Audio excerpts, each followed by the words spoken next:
Halo guys, welcome back again to my channel. Bersama saya Hansan di sini dan seperti biasanya setiap harinya saya akan buatkan video seputar cryptocurrency. Apa kabar kalian hari ini semuanya? Semoga dalam keadaan yang baik-baik saja.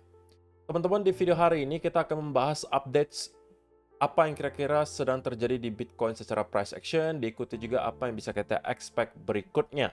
Menjelang data yang cukup penting malam hari ini, yaitu adalah data inflasi dari Amerika Serikat. So, volatility untuk minggu ini kemungkinan baru saja dimulai dan tontonan menarik kemungkinan baru akan kita lihat start dari malam hari ini sampai beberapa hari ke depan. Jadi stay tune terus sampai akhir video. Nah, sekarang kita bakal mulai dari CoinMarketCap terlebih dahulu. Per hari ini secara global market cap crypto berada di angka 2,26 triliun dolar atau turun sekitar 1,22%. Nah, di top 10 coin sendiri kita juga melihat semuanya dalam keadaan merah. Penurunannya ranging antara 1, sekian persen hingga kurang lebih 3%. So, itu adalah outlook sementara dari beberapa top coin yang ada. Sekarang kita langsung saja masuk ke beberapa data dan berita terbaru hari ini. Nah, yang pertama teman-teman, lagi-lagi kita mendapatkan ada beberapa perusahaan besar. Di antaranya bank-bank besar ya teman-teman, itu mengumumkan bahwa mereka mempunyai exposure terhadap Bitcoin Spot ETF. Di antaranya adalah Scotiabank, ini adalah top 5 ya, termasuk 5 besar bank di Kanada. Tidak hanya di situ, Toronto Dominion Bank juga melaporkan mereka mempunyai exposure terhadap Bitcoin Spot ETF dan Toronto Dominion Bank ini adalah bank kedua terbesar di Kanada. Jadi kita tidak hanya lihat di US ya teman-teman, tapi ada beberapa negara lainnya juga yang dimana banknya mulai tertarik juga untuk mempunyai exposure di Bitcoin. Tentunya tidak langsung, tapi melalui ETF. Kita kemarin juga sudah melihat berbagai bank besar di Amerika Serikat juga mengumumkan hal yang sama. JP Morgan, BNY Mellon, dan lain seterusnya. Itu adalah bank-bank terbesar di dunia, teman-teman. Mengumumkan mereka mempunyai exposure terhadap Bitcoin. Dan juga, kalau misalnya kita bicara soal dari US, ada salah satu pension fund yang juga mengumumkan mereka telah membeli Bitcoin melalui ETF. Bernama Wisconsin Investment Board. Ini adalah pension fund terbesar ke-9 di Amerika Serikat. Jadi uang-uang yang dikelola oleh Wisconsin Investment Board merupakan uang pensiunan ya. Itu start membeli Bitcoin. Jadi sudah tidak ada lagi teman-teman. Sudah tidak ada lagi yang tidak bisa dicapai oleh Bitcoin. Para pension funds, bank-bank besar, bahkan sebuah negara, ada juga perusahaan-perusahaan besar, institusi keuangan besar, dan lain seterusnya. Semuanya terlihat telah mulai tertarik untuk mempunyai exposure terhadap Bitcoin. Ini masih adalah tahap awal, teman-teman. Oke, ini adalah awal dari revolusi lah istilahnya. Dari yang awalnya kita tidak melihat ada perusahaan-perusahaan besar yang mempunyai minat sama sekali untuk mempunyai Bitcoin, sekarang sudah punya. Perusahaan-perusahaan, bank-bank, dan lain seterusnya. Nah, ketika hal ini sudah mulai terjadi dan kemudian diadopsi juga oleh berbagai perusahaan lainnya, bank-bank yang lainnya juga boleh mengikuti, pension fund yang lain juga mengikuti, maka itu lagi-lagi membuka keran uang yang sangat besar bagi Bitcoin. Demand datang dari berbagai arah, sedangkan supply itu tidak bisa diubah. Stay di angka 21 juta koin sampai kapanpun. Jadi, teman-teman, untuk mengakomodasi hal tersebut, untuk mengakomodasi demand yang nantinya datang, otomatis harganya yang harus naik. Untuk sekarang, sekali lagi, saya rasa teman-teman pasti selalu mempunyai pertanyaan yang sama. Kako mengatakan bahwa beberapa waktu terakhir selalu gitu ya, banyak yang membeli Bitcoin. Perusahaan-perusahaan besar, bank-bank besar, dan lain seterusnya. Harganya nggak naik kok. Betul, sekali lagi mereka kebanyakan aksesnya, kalau nggak melalui OTC market, ya mereka belinya melalui ETF. Tapi kebanyakan mungkin melalui OTC, kalau yang sudah jumlahnya besar-besar banget, teman-teman. Kenapa? Karena kalau misalnya langsung beli di spot, gitu ya, kalau langsung beli di spot, otomatis harganya bakalan meroket sangat tinggi dan itu tidak efisien.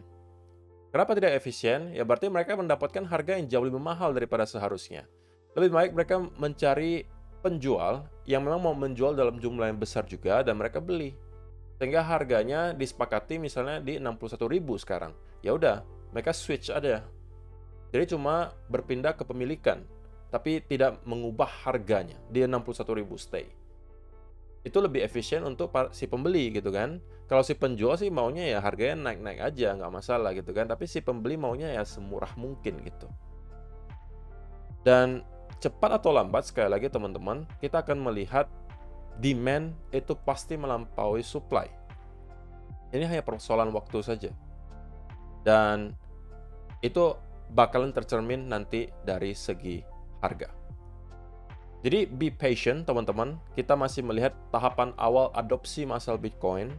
Kalian menjadi saksi hidup hal seperti ini terjadi, dan ini adalah mungkin salah satu kesempatan sekali seumur hidup yang kalian bisa dapatkan, di mana kalian bisa berinvestasi di sebuah aset kelas yang mendatangkan returns yang luar biasa besar. Jika kalian menunggu sampai Bitcoin telah teradopsi massal, gitu ya, semua yang telah mengenal Bitcoin, semua yang telah menggunakan Bitcoin, harganya kemungkinan udah jauh melebihi apa yang kita lihat hari ini. Dan pada saat itu mungkin kalian tidak akan lagi bisa melihat gains ratusan ribuan persen. Mungkin sudah sulit gitu ya. Kalaupun ada gains itu mungkin sudah jatuhnya mirip seperti gold gitu ya. Yang kalau misalnya kita bicara tahunan, gainsnya biasanya ya hanya beberapa persen gitu. Banter-banternya 15-20%. Kebanyakannya seperti itu gitu ya. Dan jangan sampai lupa teman-teman bahwa ini adalah salah satu project yang mungkin sudah pernah kalian dengar beberapa waktu terakhir. Karena ini lagi hype banget, Notcoin. Oke? Dan ini adalah salah satu project yang banyak sekali dinanti-nantikan dan ada launch pool-nya di Bybit teman-teman. Jadi jangan sampai kalian ketinggalan untuk ikutan launch pool-nya di sini. Dan kalian bisa stake berbagai macam ya, bisa stake token Not kalian, bisa stake TON kalian, bisa stake juga USDT. Dan stakingnya mulai 1 hari 7 jam dari sekarang, teman-teman. Jadi setelah kemarin Bybit mengadakan launchpad, kali ini mereka mengadakan launch pool. Dan hasil kerjasama saya dengan Bybit, teman-teman, saya juga pengen mengadakan event di mana saya akan memberikan 20 membership VIP gratis untuk teman-teman yang belum pernah mendaftar di Bybit dan sekarang mendaftar di Bybit menggunakan link yang saya sediakan di kolom description box di bawah. Lakukan deposit minimal $100. Itu saja syaratnya.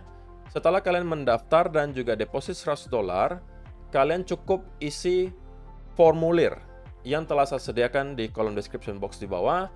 Jika kalian sebagai pemenang, saya akan pilih 20 orang ya teman-teman. Jadi kesempatan menang kalian besar sekali, 20 orang untuk menjadi pemenangnya. Dan saya akan gratiskan VIP membership 2 bulan untuk 20 orang tersebut. Ini hasil kerjasama saya dengan Bybit. Jadi silakan, selain kalian bisa mendapatkan gains dari launchpad dan juga launch pool yang disediakan oleh Bybit di sini, kalian juga bisa memenangkan VIP membership dari saya selama 2 bulan hanya dengan register, deposit minimal $100, dan kemudian isi Google Form yang sudah saya sediakan di kolom description box di bawah. Di sini teman-teman, price poolnya juga cukup besar, 1.200.000.000 token NOT, APR-nya 960%. Jadi kalian cukup stake dan kemudian mendapatkan uang gratis, kenapa tidak? Kalau misalnya nggak mau pakai NOT, nggak mau pakai TON, kalian bisa pakai USDT kalian. Nah, jadi 100 USDT-nya atau kalian mau deposit lebih, bisa kalian staking ke di sini dan kalian dapatkan token NOT. Jadi silakan kalau misalnya kalian tertarik untuk mengikuti berbagai event yang baru saya sebutkan, link pendaftarannya sudah saya sediakan di kolom description box di bawah. So, sekarang kita masuk ke chartnya Bitcoin, teman-teman. Dan kita akan mulai dari 4-hour chart. So, setelah kita melihat pergerakan kemarin, teman-teman, mulai kembali terlihat ya, ada beberapa titik sentuh, terutama di area lower trend line di sini, yang kembali memvalidasi lower trend line yang terbentuk di sini dari awal bulan Mei kemarin, teman-teman. Lower trend di sini menurut saya sudah cukup valid. Nah, untuk memvalidasi upper trend line-nya di sini, maka kita perlu lagi satu sentuhan dan ada rejection, teman-teman. Jika ini yang kita lihat, maka menurut saya pribadi, fix kita telah membentuk yang namanya symmetrical triangle. Oke, dan tentunya pergerakan besar berikutnya akan bergantung kepada breakout yang terjadi. Apakah kita justru akan breakdown ke bawah? Who knows? Tapi untuk sementara, selama kita terkonsolidasi di atas area $60.000, maka ekspektasi saya adalah probabilitasnya lebih besar bahwa kita akan breakout ke arah atas dan melanjutkan kenaikan dari sini. Nah, sebenarnya skenario ini bukan baru hari ini saya sampaikan, teman-teman. Ini sudah saya sampaikan dari awal minggu kemarin. Bahwa ekspektasi saya adalah kita akan konsolidasi terlebih dahulu di area range 64 sampai 60 ribu dolar selama kurang lebih semingguan.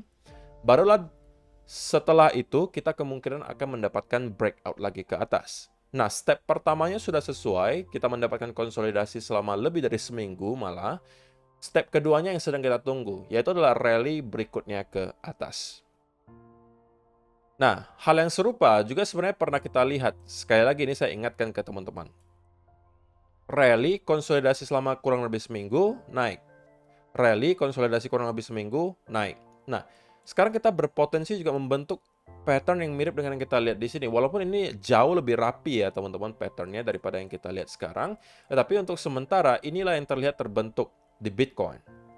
Dan CPI malam hari ini bisa menjadi even make or break untuk Bitcoin. Dan jika kita melihat data CPI mengalami penurunan, teman-teman, nah itu yang menjadi salah satu skenario paling ideal menurut saya untuk membuat market kembali dalam sentimen bullish gitu ya, dan itu bisa menghasilkan breakout untuk Bitcoin. Dan apabila kita memang melihat ada breakout terjadi diikuti ada semacam continuation pattern di time frame kecil, maka ini akan saya manfaatkan untuk masuk, teman-teman. Nah, alasannya kenapa saya akan masuk ketika hal ini terjadi adalah risk to reward ratio-nya kali ini kemungkinan sudah memadai. Maksudnya bagaimana?